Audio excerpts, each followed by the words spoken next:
Chapter 28. It was pretty late that night when I sat at the kitchen table, my math worksheet spread in front of me.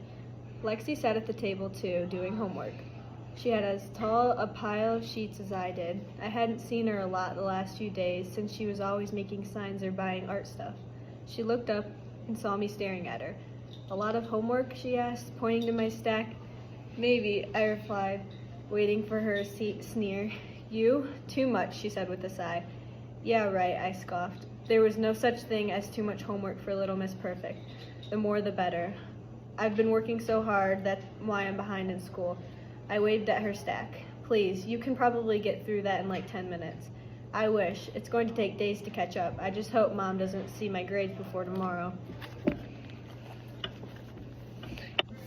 Get a few A's instead of A pluses. "No," she groaned. "I've been making signs, tutoring, doing everything but studying. I don't get good grades by blinking, you know." "You don't?" Blinking was one of my theories about why she did so well. "No, I work really hard because I have to, not because I want to. If you spent as much time on your homework as I did, you'd get straight A's too. I just know that school's important." I stared at her, my mouth open. Sure, I saw Lexi's study. But I thought that was because she liked it. I never really thought Lexi actually studied because she needed to. It's called being responsible. Not that you would know anything about that. She grunted.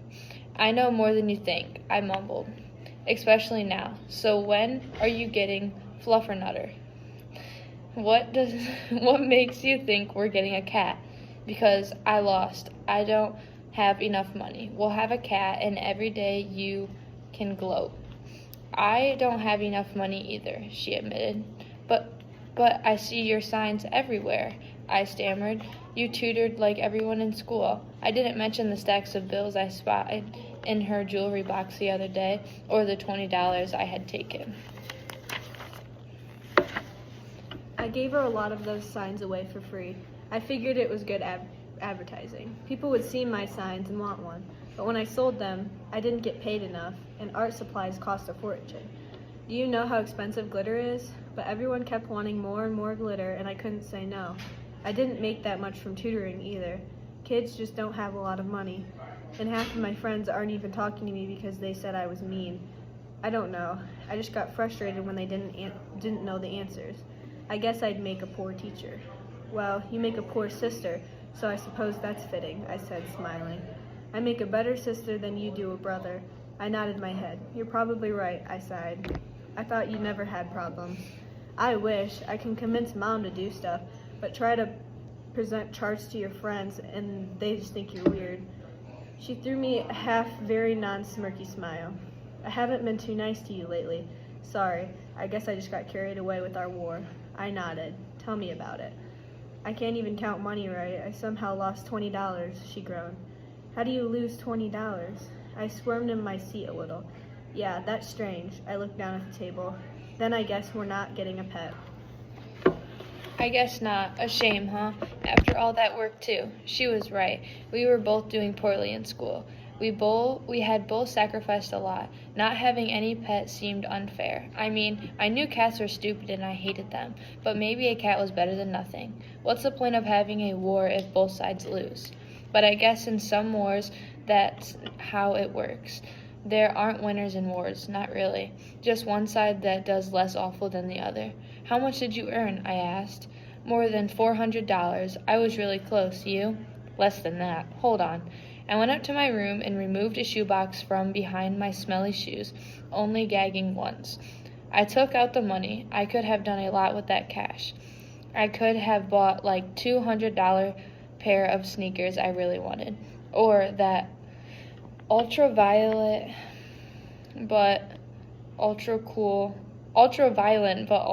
video game I read about. I knew I was handing victory to the enemy, but somehow it felt okay. It felt right. Maybe Mom was right. There was more important things to spend money on than sneakers and games. Besides, $20 of it was Lexi's. I had stolen it. There wasn't any other way to put it. But first, I counted out the money I owed Mom for her bowls and her toner and her pencils and the other odds and ends I had used, taken, or broken. But there was still a lot of money left for Lexi and her cat, our cat. Here, I said, handing her my money after I came back downstairs. It seemed silly for us to both lose. Really? Her eyes grew wider and wider as she looked at the money. But this is way too much. I shrugged.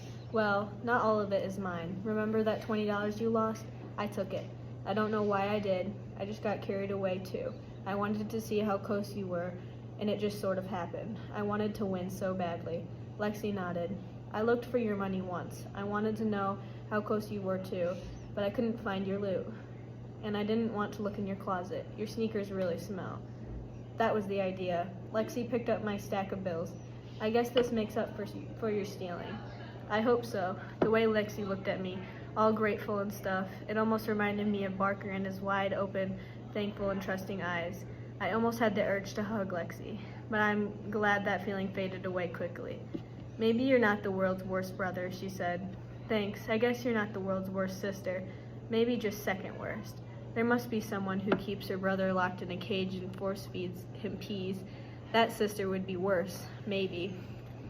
Lexi smiled and grabbed my homework. Let's see if I can help you a little here. I bet we'll get through this in no time. After all, I'm an expert tutor. But what about your homework? I asked. I'll get to it. Come over here. A big sister is supposed to help her baby brother, right? I'm not a baby. I know.